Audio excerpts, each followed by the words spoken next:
Namaskaram Sadhguru. You said that if we have imbibed the very essence of inner engineering program, our very presence can be transformational. Can you please explain further on this? I think a few days ago in this same one of these darshans I spoke about it, maybe didn't dwell on it. I said, Shambhavi Mahamudra is not a practice.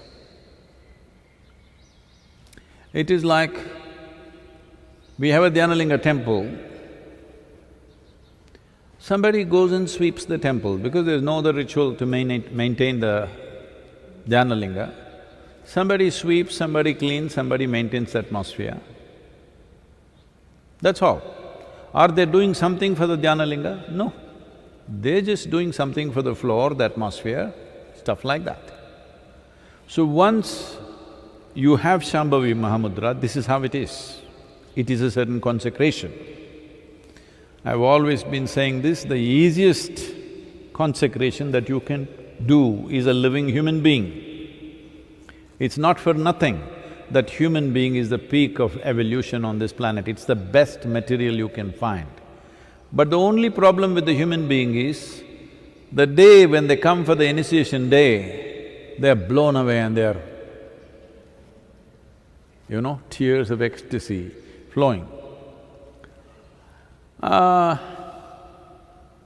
Within a few hours or a few days, depending on who they are, they'll make a U-turn. Not everybody, but a whole lot of them. Usually, the most derogatory term that they use against me is, oh, this was wonderful, but we have to get back to normal life. This is horribly insulting. They're saying to be peaceful, to be joyful, to be blissful is abnormal, to be miserable, to be worried, to be anxious, to be a lump of nothing is normal. Very derogatory towards me. So because of these silly ideas of their normality, they will make U-turns. They've invested in misery.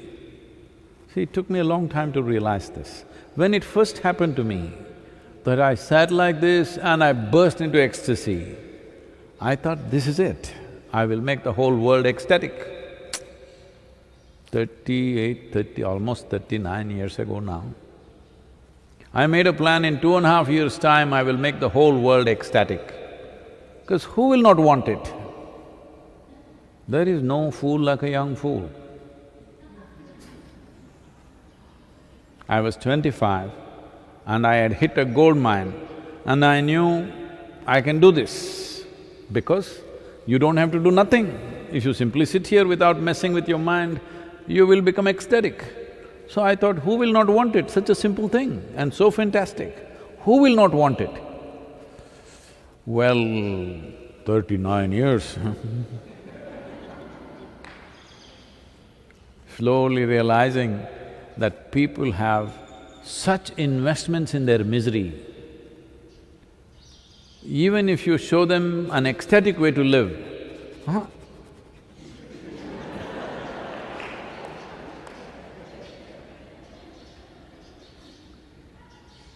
if they get up and walk, they want to take this cushion or even the chair with him and walk.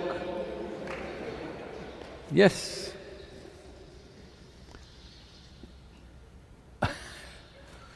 When I initially taught the inner engineering programs, they're just wild. I'm not dressed like this, I'm in a faded denim and a t-shirt, talking wild. My language was not cultured, I could say anything. Walking up and down and, announce a 4-day class and sometimes it's going to 6 days, sometimes it goes into 12 days, any which way. But they didn't understand a word that I was talking about. Even now, they don't. But their lives are transformed. because that's the only way it works. Nobody is getting transformed because of the words. Words are because they're so stupid, if you just make them sit here, they will go crazy. You have to tell them something. See, even this is darshan. That means I must just sit, you must just look. But if I just sit here, you will go crazy. What is he doing? He's just sitting, what are we looking? So I have to talk. Otherwise, no need for talking. See, if I go into the villages, if I just walk in, everybody bursts into tears because they don't have much value for all these too many words. So, we have consecrated you with Shambhavi. If you live it, you don't have to advertise, do in engineering every day to your wife, to your husband, to your children. Please da, enakaaga pannada, yoga pannada. Pomma, enna ning poi vande enna aiduchu? Because they're not seeing anything. You're saying wonderful things, but they have to see wonderful things, isn't it? When they see you, they must feel, wow, I want to be like this. If that happens, transformation happens. So, because it's a consecration, in a way, what we are trying to do is create walking temples, you know. If you build a stone temple, it's only in one place, you can't take it anywhere. Well, Dhyana Linga, if you're willing, because it's a non-physical form, it's available everywhere, but that needs a certain level of receptivity. So that's why we thought we will create millions of walking temples.